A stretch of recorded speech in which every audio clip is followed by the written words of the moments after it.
tête de la Nouvelle-Côte d'Ivoire après avoir dirigé l'UPCI. Qu'est-ce qui explique ce changement? Mais je pense que la Côte d'Ivoire elle-même a besoin de changement. J'ai créé l'UPCI et j'étais sur le point de proposer à mes camarades que notre parti UPCI devienne un mouvement pour proposer autre chose aux Ivoiriens.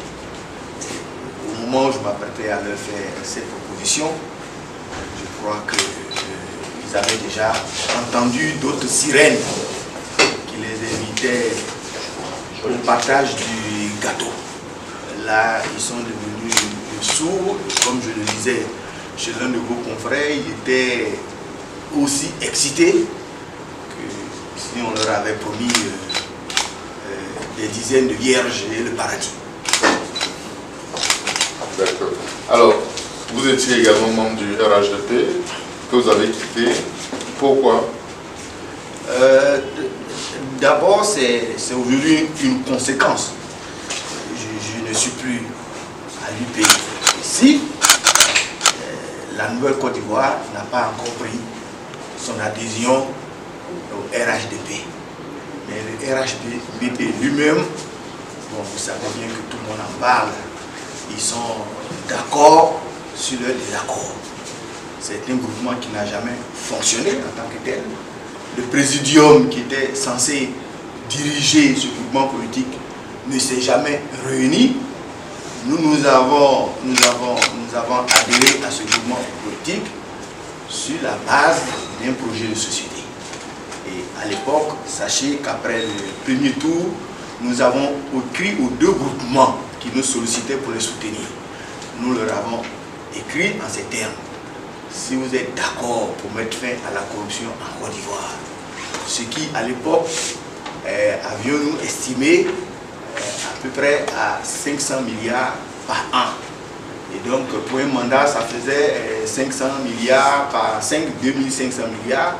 Et nous avons clairement indiqué à quoi serviraient ces 2500 milliards. S'ils étaient d'accord avec une telle vision, nous étions disposés à les soutenir. Et surtout si éventuellement ils pouvaient nous associer à la mise en œuvre de ce projet de société. Ça n'a jamais été le cas. Et à la fin, on nous a dit que quand vous rentrez au RHDP, vous devez sortir tel que vous êtes entré. Vous ne devez pas grandir, vous ne devez pas avoir de députés. Bon, finalement, on n'avait plus grand chose à se dire. Et j'ai pris mes responsabilités et je suis parti.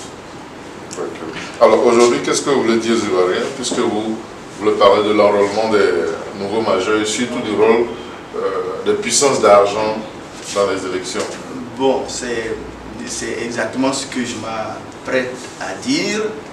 Aujourd'hui, quand on regarde le fichier électoral de la Côte d'Ivoire, il est relativement bas par rapport à notre population. Il suffit de demander aux jeunes pour savoir s'ils ont une carte d'électeur. Vous allez vous rendre compte que plus de 70% des jeunes en Côte d'Ivoire ne sont pas inscrits sur la liste électorale.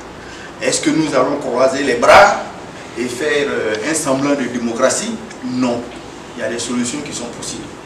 Donc nous nous apprêtons à proposer à l'Assemblée nationale une modification du code électoral qui va introduire une inscription d'office dans le fichier électoral de tous ceux qui ont la carte d'identité nationale. Voilà en gros ce que nous apprêtons à proposer pour que ce fichier électoral ressemble à la population que nous avons en Côte d'Ivoire et que notre démocratie puisse mieux se porter. Est-ce que vous réclamez vous aussi une réforme préalable de la CEI avant les prochaines élections? Malheureusement, ici, on réclame. On n'a même pas besoin de réclamer des choses qui sont inscrites dans la loi, mais on réclame et on réclame. Le pouvoir fait la sourde oreille. Donc on continuera de réclamer et je pense que la proposition que nous faisons déjà va nous faire l'économie de la nécessité de passer forcément par la CEI pour se faire inscrire sur la liste électorale parce qu'elle sera d'office. C'est un fichier. On nous a dit que la carte d'identité était biométrique, donc sécurisée. Donc normalement normalement, elle devrait avoir pour conséquence l'inscription d'office sur la liste électorale. Alors, avant de terminer, l'actualité, c'est la déclaration du chef de l'État, selon laquelle la nouvelle constitution l'autorise à briguer encore 2 autres mandats. Votre commentaire là-dessus? Bon, on l'avait supposé, on l'avait imaginé, et puis on s'est dit, bon, c'est pas possible, il ne fera pas ça. Bon, finalement, il nous dit qu'il peut le faire. Qu'il peut le faire, que la Constitution lui permet de briguer un 3e mandat. Bon, moi j'ai été ministre des fonctionnaires, c'est comme si on changeait le statut de la fonction publique. On disait que désormais, pour être chef de service, il faut avoir au moins 45 ans.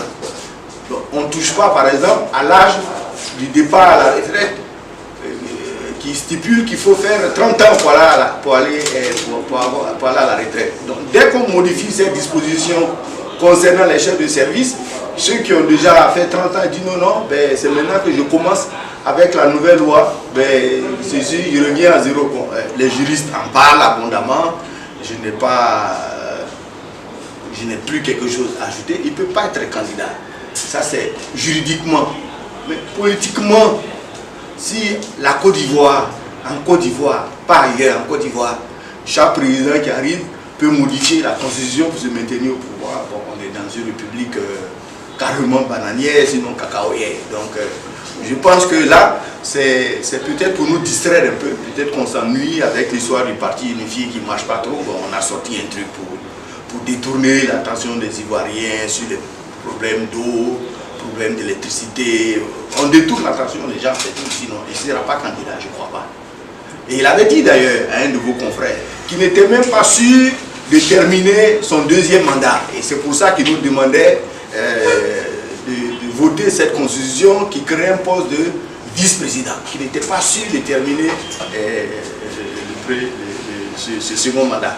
Et d'ailleurs, c'est le vice-président lui-même qui rebondit pour dire non, ne croyez pas un mot, c'est pas ce qu'il a dit. Je suis toujours là et certainement que c'est moi qui vais achever le 2e mandat. Donc, je pense qu'il ne faut pas s'y attarder plus que ça. Alors, pour terminer, quel est le message que vous voulez qu'on retienne ou la vision que vous voulez faire partager? La vision que je veux faire partager aux Ivoiriens, elle est unique. Il faut éradiquer la corruption en Côte d'Ivoire. Il faut éradiquer. Si on arrive à mettre fin à la corruption, finalement tout le monde est d'accord avec moi, je vois mes collègues qui interviennent sur ce point. Maintenant, il faut trouver l'homme juste capable de mettre fin à la corruption. Sinon, on est d'accord que si on met fin à la corruption, la Côte d'Ivoire est un pays formaté par la nature, qui n'a même pas besoin d'aide. Qui n'a pas besoin d'aide. On a tout ici. C'est ça que je veux que les Ivoiriens retiennent. C'est entre 1000 et 2000 milliards par an de plus. Si on met fin à la corruption, on n'a qu'à regarder l'affaire des au moins 6000 véhicules de 2016 jusqu'à maintenant, alors que je suis sûr que le problème a commencé un peu, sinon plus tôt. Il n'a qu'à regarder un seul chapitre, une seule position tarifaire, ce que ça donne, et voilà, on a une idée exacte de ce que nous coûte la corruption en Côte d'Ivoire. Si on met fin à ça, on n'a plus de problème.